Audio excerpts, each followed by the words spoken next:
18 jours de pluie non-stop, 2 tempêtes et des terres inondées à perte de vue.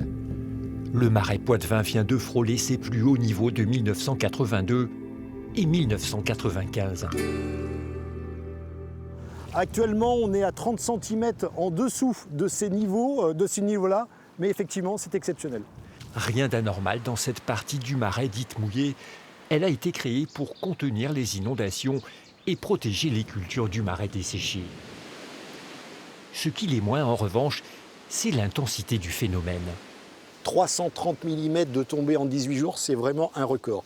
Et c'est vrai que cette énorme quantité d'eau, il faut être capable de l'évacuer à la mer. Or, en fonction des vents, en fonction des coefficients de marée, eh bien on a une sortie sur la baie de l'Aiguillon, au niveau de Charon, qui par moment est très compliquée.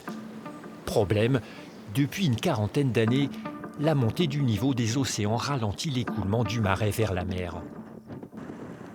Il se remplit plus vite qu'il ne se vide et menace à chaque événement climatique majeur de déborder.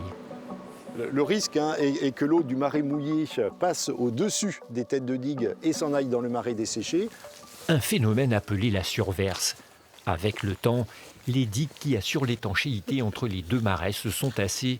Elles ont perdu en efficacité. En Vendée, on les répare au fur et à mesure, un chantier de longue haleine. Chaque année, on remet à la cote qui est définie par l'État les digues, mais parfois vous mettez plusieurs années à revenir sur certaines digues, et donc il peut y avoir quelques zones un peu plus basses, et dans ce cas-là, il peut y avoir une petite surverse. 100 km de digues intérieures à surveiller pour éviter de voir ça. Là, on va pas aller plus loin. À Courson, en Charente-Maritime, ces agriculteurs disent n'avoir jamais assisté à un tel spectacle.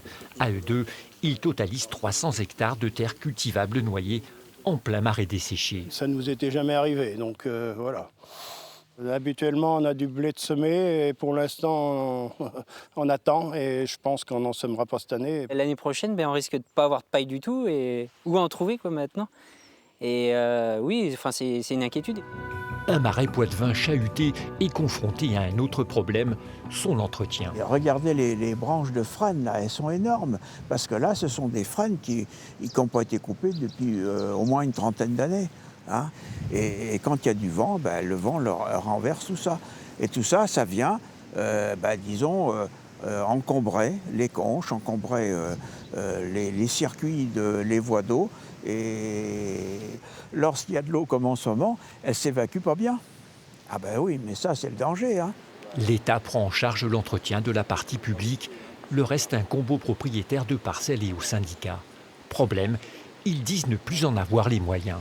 Ces arbres-là, vous savez, il faut faire venir une pelleteuse pour remettre les trappes en place et tout. Et je ne vous dis pas, ça va coûter plus cher que les 2 arbres qui sont tombés. Malmené de toutes parts, le marais Poitevin façonné au Moyen-Âge pourra-t-il faire face au bouleversement climatique ? Personne aujourd'hui n'est en mesure d'apporter la réponse.